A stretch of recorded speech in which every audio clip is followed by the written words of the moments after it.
السلام علیکم ورحمۃ اللہ تعالی وبرکاتہ۔ نحمده ونصلی ونسلم علی رسولہ الکریم، اما بعد فاعوذ باللہ من الشیطان الرجیم،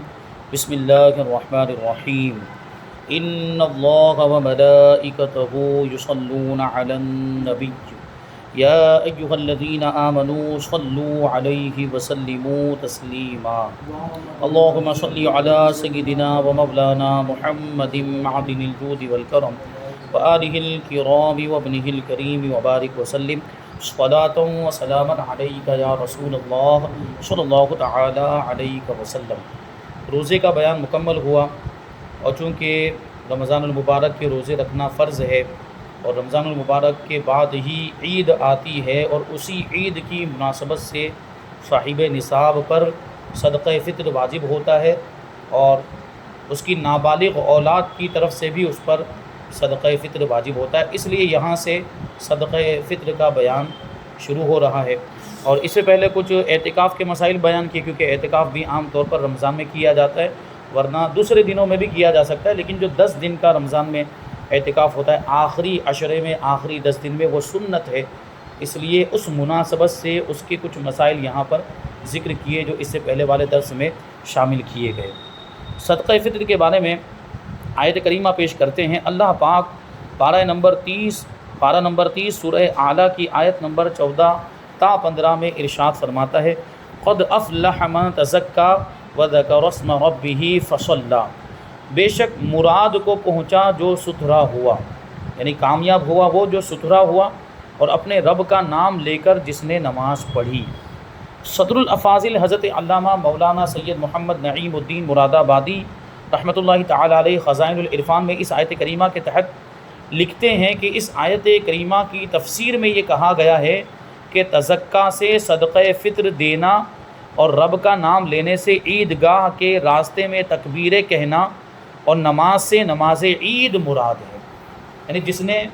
جو ستھرا ہوا، مطلب جس نے صدقہ فطر ادا کیا،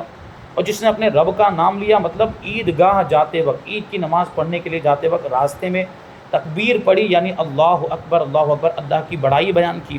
اور پھر عیدگاہ پہنچنے کے بعد، یہ تو پرانے زمانے کے اعتبار سے یا ابھی بھی گاؤں دیہات وغیرہ میں عیدگاہ جا کر نماز پڑھی جاتی ہے، وہ گاؤں جو شرعی اعتبار سے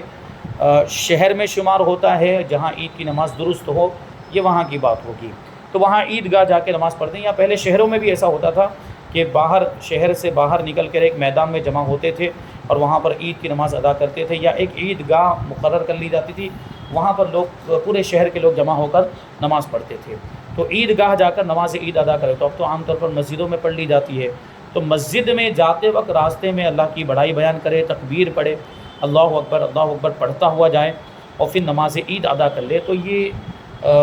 نماز پڑھنے سے مراد عید کی نماز پڑھنا ہے۔ تو صدقہ فطر کی اہمیت اور فضیلت کے بارے میں 3 حدیثیں بیان کرتے ہیں۔ پہلی حدیث، سرکار مدینہ صلی اللہ علیہ وسلم نے ایک شخص کو حکم دیا کہ جا کر مکہ معظمہ کے گلی کوچوں میں اعلان کر دو صدقہ فطر واجب ہے، یعنی حضور پاک صلی اللہ علیہ وسلم نے اس کے وجوب کا اعلان کرنے کا حکم دیا کہ صدقہ فطر ادا کرنا ضروری ہے مالک نصاب کے لیے۔ تو اس کا اعلان کرنے کے لیے حضور پاک صلی اللہ علیہ وسلم نے ایک شخص کو بھیجا اور حکم دیا۔ دوسری حدیث پاک، حضرت سیدنا عبداللہ ابن عباس رضی اللہ تعالی عنہما فرماتے ہیں کہ حضور پاک صلی اللہ علیہ وسلم نے ارشاد فرمایا، تاکہ حضور پاک صلی اللہ علیہ وسلم نے صدقہ فطر مقرر فرمایا، یعنی اس کے وجوب کو بیان کیا، اس کے ضروری ہونے کو بیان کیا، تاکہ فضول اور بیہودہ کلام سے روزوں کی طہارت یعنی صفائی ہو جائے، کیونکہ آدمی جب روزہ رکھتا ہے تو روزہ اللہ تبارک و تعالیٰ کو راضی کرنے کے لیے رکھتا ہے، لیکن کبھی روزے کی حالت میں بھی گناہوں کے کام ہو جاتے ہیں، کبھی بے حیائی کے کام ہو جاتے ہیں، کوئی غلط بات زبان سے نکل جاتی ہے، کوئی بری بات زبان سے نکل جاتی ہے، فضول اور بیہودہ بیکار کی بات زبان سے نکل گئی ہو روزے کی حالت میں، تو صدقہ فطر ادا کیا جائے تاکہ اس کی صفائی ہو جائے اور اس کی وجہ سے جو گناہ ہوا ہے وہ گناہ معاف ہو جائے اور انسان صاف ستھرا ہو جائے، یعنی اس کے روزے جو ہیں وہ اس قابل ہو جائیں کہ اللہ تبارک و تعالیٰ کی بارگاہ میں قبول ہوں۔ نیز مساکین کی خورش یعنی خوراک کا انتظام بھی ہو جائے، کیونکہ صدقہ فطر کس کو دیا جاتا ہے؟ مسکینوں کو دیا جاتا ہے، حاجت مندوں کو دیا جاتا ہے، ضرورت مندوں کو جو شرعی اعتبار سے فقیر ہے اس کو صدقہ فطر دیا جاتا ہے، تو اس کی بھی مدد ہو جائے، اس کے بھی کھانے پینے کا انتظام ہو جائے اور اس کی بھی عید اچھی ہو جائے۔ یعنی جس طریقے سے اللہ تبارک و تعالیٰ نے ہمیں نعمتیں عطا کی ہے، ہم اچھا کھا رہے ہیں، اچھا پہن رہے ہیں، اور اللہ تبارک و تعالیٰ نے ہمیں خوشحال رکھا ہے، تو اللہ تبارک و تعالیٰ کا شکر بھی ادا کرنا چاہیے اور غریبوں کو بھی یاد کرنا چاہیے، غریبوں کی بھی مدد کرنی چاہیے۔ تو صدقہ فطر بھی غریبوں کی مدد کرنے کا ایک ذریعہ ہے کہ ان کو اگر صدقہ فطر دیا جائے تو ان کی بھی عید اچھی ہو جائے گی، وہ بھی اگر نیا کپڑا خریدنا چاہتے ہیں تو نیا کپڑا خرید لیں گے، کچھ کھانے پینے کا انتظام عید کے دن وہ الگ سے عمدہ قسم کا کھانا اگر وہ کھانا چاہتے ہیں تو اس کا انتظام بھی ان روپیوں پیسوں کے ذریعے ہو جائے، تو یہ ہو۔ یا یہ کہ اگر ڈائریکٹ گیہوں وغیرہ دیا جاتا ہے اس میں قیمت بھی دے سکتے ہیں، لیکن گیہوں تو وہ گیہوں پکا کر اس کی کوئی کھانے کی چیز بنا کر کھا سکتے ہیں، ان کے لیے یہ آسانی ہو جائے گی۔ تیسری حدیث پاک حضرت سیدنا انس ابن مالک رضی اللہ تعالی عنہ کہتے ہیں کہ سرکار مدینہ صلی اللہ علیہ وسلم فرماتے ہیں کہ جب تک صدقہ فطر ادا نہیں کیا جاتا بندے کا روزہ زمین و آسمان کے درمیان معلق رہتا ہے، یعنی لٹکا ہوا رہتا ہے، یعنی گویا کہ اللہ کی بارگاہ میں پہنچتا ہی نہیں ہمارا روزہ۔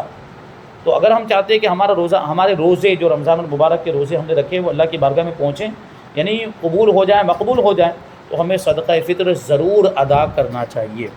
صدقہ فطر جس کو ہماری زبان میں فطرہ بھی کہہ دیا جاتا ہے، یہ وہی چیز ہے۔ اب صدقہ فطر کے بارے میں کچھ اہم احکام اور کچھ ضروری باتیں بتاتے ہیں کہ صدقہ فطر ان تمام مسلمان مرد و عورت پر واجب ہے جو صاحب نصاب ہوں اور ان کا نصاب حاجت اصلیہ یعنی ضروریات زندگی سے فارغ ہو۔ اور صاحب نصاب کا مطلب اس سے پہلے زکوٰۃ کے بیان میں آ چکا ہے، یعنی جس کے پاس 7.5 تولہ سونا یا 52.5 تولہ چاندی ہو یا ان دونوں میں سے کسی ایک کے برابر کوئی دوسری چیز ہو، ان دونوں میں سے کسی ایک کے برابر روپیہ پیسہ ہو یا مال تجارت ہو یا کوئی ایسا سامان ہو جو حاجت اصلیہ سے زائد ہو اور وہ 52.5 تولہ چاندی کے برابر پہنچ جا رہا ہو تو وہ بھی مالک نصاب ہوگا۔ یہاں پر فرق یہ ہے کہ زکوٰۃ میں اس مال کا نامی ہونا بھی ضروری، یعنی سونا چاندی ہو، روپیہ پیسہ ہو، مال تجارت ہو، جانور ہو، انہی 3 قسم کے مالوں میں زکوٰۃ واجب ہوتی ہے۔ جبکہ صدقہ فطر کا معاملہ یہ ہے کہ اگر ان 3 قسم کے مال کے علاوہ کوئی دوسرا مال بھی حاجت اصلیہ سے زائد، ضروریات زندگی سے زائد ہو اور وہ بھی اگر نصاب کے برابر پہنچ جاتا ہے تو صدقہ فطر واجب ہو جائے گا۔ جیسے گھر میں سجاوٹ کا سامان ہوتا ہے تو وہ سجاوٹ کا سامان جو ہوتا ہے وہ حاجت اصلیہ میں نہیں آتا، وہ ضروریات زندگی میں شمار نہیں ہوتا، یعنی اگر وہ سجاوٹ کا سامان نہ بھی ہو تو زندگی گزارنے میں کوئی دشواری نہیں آئے گی، آدمی آسانی کے ساتھ آرام سے بغیر کسی تکلیف کے وہ سجاوٹ کے سامان کے بغیر بھی زندگی گزار سکتا ہے۔ ایسا تو نہیں ہے کہ اگر وہ سجاوٹ کا سامان نہیں ہو تو مر جائے گا آدمی، یا سجاوٹ کا سامان نہ ہو تو سخت تکلیف میں آ جائے گا، ایسا تو کچھ بھی نہیں ہے۔ تو جو سجاوٹ کا سامان ہے یا اس کے علاوہ اور بھی ایسی چیزیں جو گھر کے اندر ہوتی ہیں جو زندگی کی ضروریات میں شمار نہیں ہوتی، روزمرہ کی زندگی میں کام میں نہیں آتی، تو ایسی چیزوں کو بھی گنا جائے گا، اس کو ملایا جائے گا صدقہ فطر کے نصاب میں۔ اور یہ سب ملا کر اگر 52.5 تولہ چاندی کے برابر ہو جا رہا ہے تو 52.5 تولہ چاندی کا وزن میں نے بتایا تھا، انگریزی وزن کے اعتبار سے ابھی جو موجودہ جو وزن چلتا ہے اس کے اعتبار سے 52.5 تولہ کتنا بنتا ہے؟ 653 گرام 184 ملی گرام، یعنی اتنی چاندی کی قیمت اس دن کے اعتبار سے دیکھ لی جائے جو یا اس مہینے میں جس مہینے میں وہ ادا کرنا چاہتا ہے کہ اتنی چاندی کی قیمت کیا چل رہی ہے، تو یہ سارا سامان ملانے کے بعد اگر وہ اتنی قیمت ہو جاتی ہے، مال اتنا ہو جاتا ہے تو اس کے اوپر صدقہ فطر واجب ہوگا۔ وہی کہہ رہے ہیں کہ جس کے پاس 7.5 تولہ سونا یا 52.5 تولہ چاندی یا 52.5 تولہ چاندی کی رقم یا اتنی مالیت کا مال تجارت ہو اور یہ سب حاجت اصلیہ سے فارغ ہوں تو اس کو صاحب نصاب کہا جاتا ہے۔ صدقہ فطر واجب ہونے کے لیے عاقل بالغ ہونا شرط نہیں، بلکہ بچہ یا مجنون یعنی پاگل بھی اگر صاحب نصاب ہو تو اس کے مال میں سے ان کا ولی یعنی سرپرست ادا کرے گا، جو گارجین ہے اس کا، جو نگرانی کرنے والا ہے، تو باپ ہوگا یا کوئی اور، اگر باپ کا انتقال ہوگا، جیسے یتیم بچہ ہے اس کا باپ اس کے لیے مال چھوڑ کر گیا ہے تو اب اس کا جو نگراں ہوگا، جیسے کہ عام طور پر بھائی کو ذمہ داری سونپی تھی انتقال سے پہلے یا بھائی کی ذمہ داری ہوتی ہے تو بھائی یعنی وہ اس یتیم بچے کا وہ چچا ہوگا تو وہ اس کی ذمہ داری سنبھال رہا ہے تو وہ اس کے مال میں سے اس کا صدقہ فطر ادا کرے گا، جو مال اس کے لیے اس کا باپ چھوڑ کر گیا اگر وہ یتیم بچہ ہے تو۔ اس طرح جو ہے مجنون ہے، پاگل ہے، تو اس کا بھی اگر مال ہے اور وہ مال نصاب تک پہنچ چکا ہے تو اس میں سے بھی صدقہ فطر ادا کیا جائے گا۔ صدقہ فطر کے لیے مقدار نصاب تو وہی ہے جو زکوٰۃ میں بیان ہوئی، کہ وہی جو نصاب زکوٰۃ کا ہے وہی یہاں پر بھی ہے، لیکن فرق یہ ہے کہ صدقہ فطر کے لیے مال کی نامی ہونے، یعنی اس میں بڑھنے کی صلاحیت ہونے اور سال گزرنے کی شرط ہے۔ صدقہ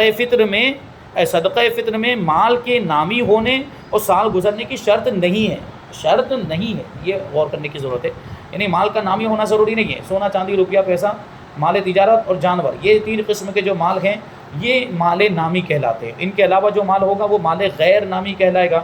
تو وہاں تو صرف ان زکوٰۃ کے باب میں تو صرف ان 3 قسم کے مالوں کو دیکھا جائے گا، لیکن صدقہ فطر میں ان کے علاوہ بھی کوئی مال ہو، سونا چاندی روپیہ پیسہ، مال تجارت اور جانور کے علاوہ بھی کوئی مال ہے اور وہ نصاب کے برابر پہنچ جا رہا ہے اور حاجت عصریہ سے زائد ہے، تو اس پر صدقہ فطر واجب ہوگا۔ اور وہاں سال گزرنا شرط ہوتا ہے زکوٰۃ کے اندر، کہ اگر کوئی ابھی مالی کے نصاب بنائے تو فوراً زکوٰۃ واجب نہیں ہو جاتی، آئندہ سال یہ اسی تاریخ پر اگر وہ مالی کے نصاب ہے تو اس پر زکوٰۃ واجب ہوتی، جو کچھ مال اس وقت موجود ہوگا اس میں سے 40واں حصہ وہ نکالے گا۔ لیکن صدقہ فطر میں ایسا نہیں ہے، سال گزرنا شرط نہیں، اگر کوئی عید کے دن بھی مالی کے نصاب ہو گیا ہے تو اس کو صدقہ فطر ادا کرنا پڑے گا، یا عید سے پہلے 2-4 دن پہلے ہی اگر مالی کے نصاب ہو گیا تو اس پر بھی صدقہ فطر واجب ہوگا۔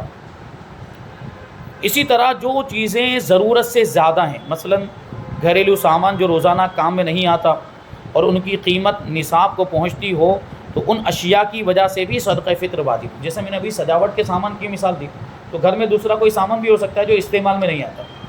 جو ضرورت کا سامان نہیں ہے، تو اس کو بھی ملا کر گنیں گے اور وہ سب بھی اگر نصاب کو پہنچ جاتا ہے تو صدقہ فطر واجب ہوگا۔ زکوٰۃ اور صدقہ فطر کے نصاب میں یہ فرق کیفیت کے اعتبار سے ہے، یعنی اس کی یہ کیفیت جو کہا گیا کہ مال کا نامی ہونا، مال کا غیر نامی ہونا، یہ کیفیت کا فرق ہے۔ مالی کے نصاب مرد پر اپنی طرف سے، اپنے چھوٹے بچوں کی طرف سے، اور اگر کوئی مجنون یعنی پاگل اولاد ہے، چاہے پھر وہ پاگل اولاد بالغ ہی کیوں نہ ہو،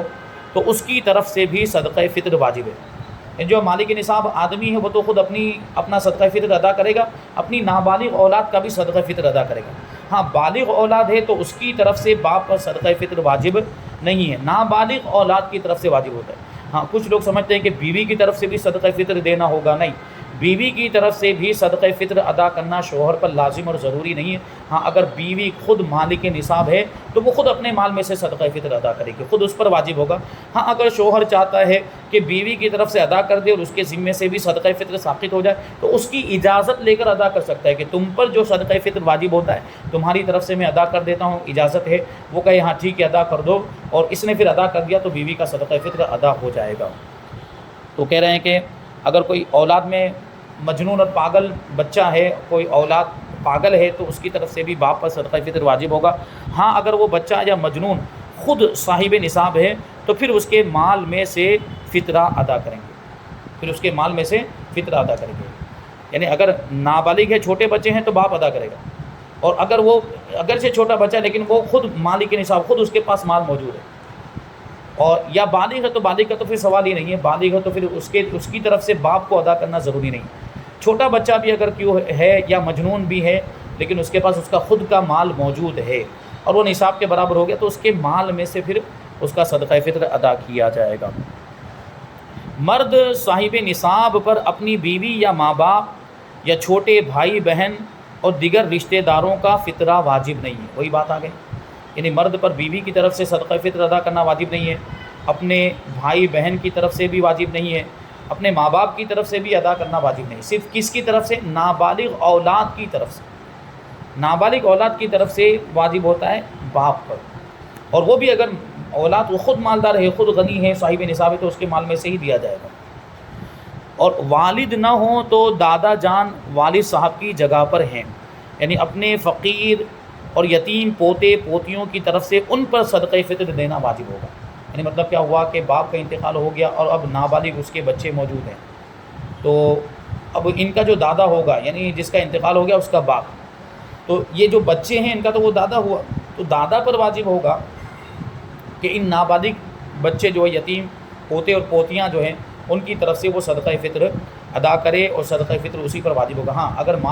وہ باپ جو ہے ان کے لیے مال چھوڑ کر گیا، اتنا زیادہ مال چھوڑ کر گیا کہ تقسیم کرنے کے بعد ان کے حصے میں جتنا مال ہے اس کی وجہ سے یہ مالک نصاب ہو چکے ہیں،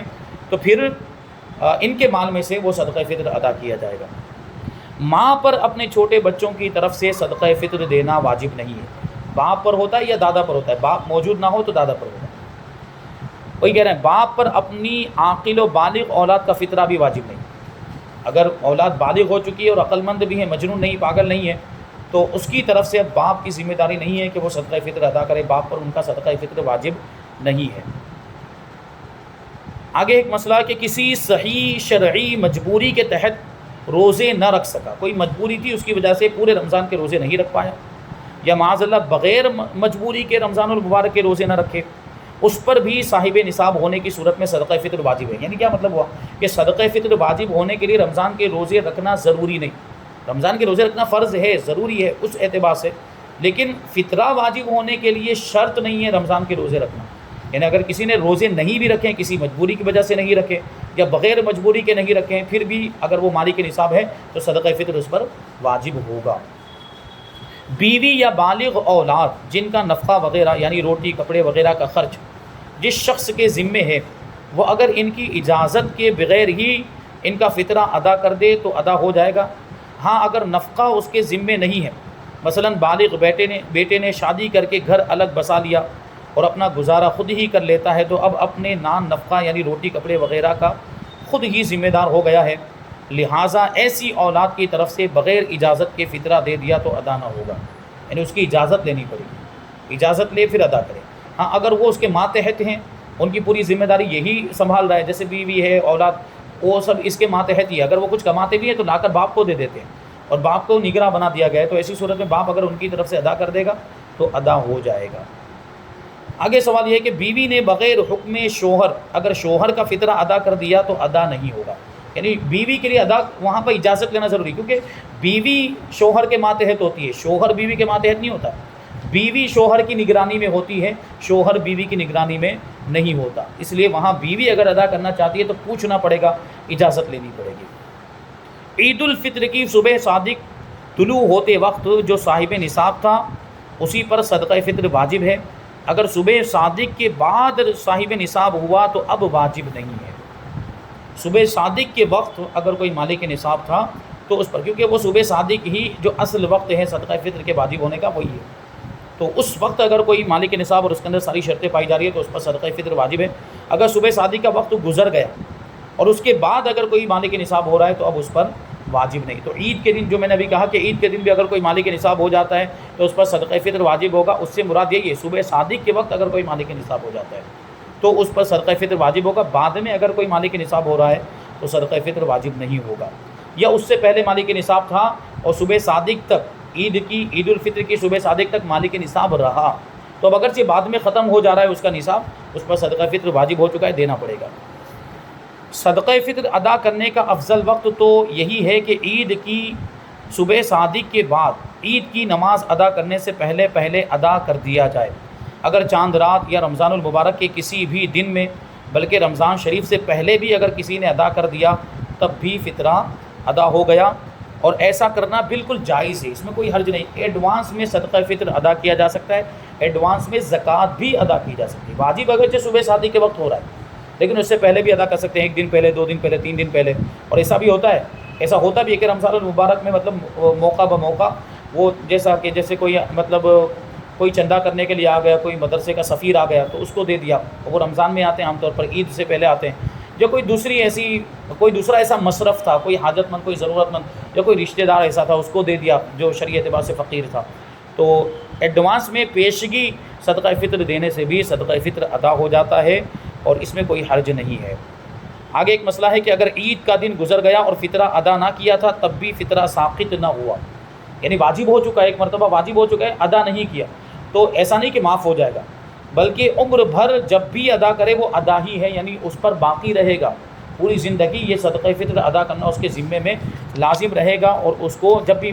مطلب توفیق ہو اس کو ادا کر دینا، جتنا جلدی ہو سکے اس کو ادا کر دینا چاہیے، اور صحیح وقت تو اس کا وہی تھا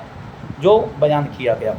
صدقہ فطر کے مصارف وہی ہیں جو زکوٰۃ کے مصارف ہیں، یعنی جن کو زکوٰۃ دے سکتے ہیں انہیں فطرہ بھی دے سکتے ہیں، اور جن کو زکوٰۃ نہیں دے سکتے ان کو فطرہ بھی نہیں دے سکتے۔ اب کن کو زکوٰۃ دے سکتے ہیں، کن کو زکوٰۃ نہیں دے سکتے، زکوٰۃ کے بیان میں اس کی پوری تفصیل گزری، وہاں اس کو سماعت کیا جا سکتا ہے۔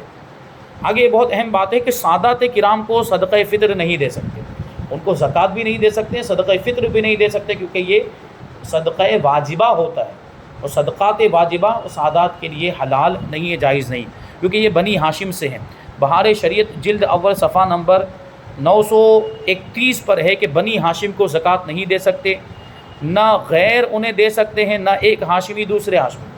یعنی جو غیر ہاشمی جو سید نہیں ہے وہ بھی ان کو نہیں دے سکتا، اور سید کو بھی نہیں دے سکتا، ہاشمی کو بھی نہیں دے سکتا۔ کوئی یہ سوچے کہ آپس میں ایک دوسرے کو زکوٰۃ دے سکتے ہوں، نہیں، ایسا بھی نہیں ہے، وہ ایک دوسرے کی زکوٰۃ،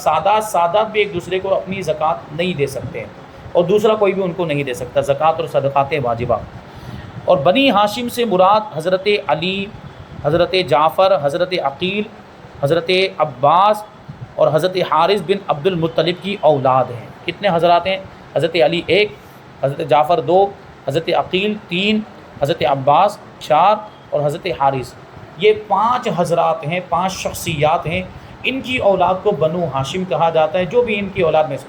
یعنی جو سادات کرام آل رسول، وہ عام طور پر وہ تو آل رسول ہیں کا مطلب وہ حضرت علی کی اولاد میں سے، بی بی فاطمہ رضی اللہ تعالیٰ عنہ خاتون جنت کی اولاد میں سے ہیں، اس لیے تو ان کو سادات کہا جاتا ہے۔ ان کے علاوہ بھی اگر کوئی حضرت جعفر کی اولاد میں سے ہو، یا حضرت عقیل کی اولاد میں سے ہو، حضرت عباس کی اولاد میں سے ہو، یا حضرت حارث کی، تو وہ بھی بنو ہاشم میں شمار ہوں گے۔ اسی لیے یہاں پر صرف سید لفظ استعمال نہیں کیا جاتا کہ سید کو زکوٰۃ نہیں دے سکتے، سادات کرام کو زکوٰۃ نہیں دے سکتے، کیونکہ سادات اور سید عام طور پر کس کو کہا جاتا ہے؟ حضرت خاتون جنت رضی اللہ تعالی عنہا کی اولاد کو کہا جاتا ہے، تو ان کو بھی زکوٰۃ نہیں دے سکتے، اور بنو ہاشم کو زکوٰۃ نہیں دے سکتے، اسی لیے بنو ہاشم کہا جاتا ہے، ہاشمی کا لفظ کہا جاتا ہے۔ اور ہاشمی سے مراد کون ہے؟ ان 5 حضرات کی اولاد، ان 5 شخصیات کی اولاد اگر کوئی موجود ہو دنیا کے کسی علاقے میں تو ان کو بھی زکوٰۃ نہیں دے سکتے، اور صدقات واجبہ نہیں دے سکتے۔ آخری سوال ہے کہ صدقہ فطر کی مقدار کیا ہے؟ جواب: گیہوں یا اس کا آٹا یا ستو، یہ آدھا سا ہونا چاہیے، یعنی 2 کلو 47 گرام، یا اس کی قیمت، یا ان کا آٹا بھی دے سکتے ہیں جو پیچھے بیان ہوا۔ کھجور یا منقع، منقع مطلب کشمش، جو سوکھے انگور ہوتے ہیں وہ، یا جو یا اس کا آٹا یا ستو 1 سا، یعنی 4 کلو 94 گرام، یا اس کی قیمت، یہ ایک صدقہ فطر کی مقدار ہے۔ 175 روپے 98 بھر، یعنی 2 کلو 94 گرام وزن گیہوں یا اس کا آٹا، یا اتنے گیہوں کی قیمت، ایک صدقے 2 کلو 47 گرام، یہ کیا بتایا؟ 175 روپے 98 بھر، یہ ہمارے ملک میں اور ہمارے علماء کی تحقیق کے مطابق کتنا بنتا ہے؟ 2 کلو 47 گرام۔ یہ اتنے وزن کے گیہوں یا اس کا آٹا یا اتنے گیہوں کی قیمت، یہ ایک صدقہ فطر کی مقدار ہے۔ یعنی جب صدقہ فطر ادا کرنا ہو تو اس وقت گیہوں کی قیمت معلوم کر لیں کہ 2 کلو 47 گرام گیہوں کی قیمت اس وقت کیا چل رہی ہے، اسی اعتبار سے 70 روپے 75 روپے 80 روپے تقریباً بنتے ہیں، تو اس میں تھوڑا سا بڑھا کر ہی دے دیں تو احتیاط کے طور پر، اور اچھی بات ہے، زیادہ ثواب ملے گا۔ تو یہ صدقہ فطر کا بیان یہاں پر مکمل ہوا۔ اس کے بعد ہے حج کا بیان۔ اگر کوئی صاحب استطاعت ہے تو اس پر حج فرض ہو جاتا ہے، تو حج کے مسائل جاننا بھی ضروری ہے۔ اللہ تبارک و تعالیٰ کی بارگاہ میں دعا ہے کہ جو کچھ بھی بیان ہوا اس پر ہم سب کو عمل کرنے کی توفیق عطا فرمائے۔ وما علینا الا البلاغ۔ السلام علیکم۔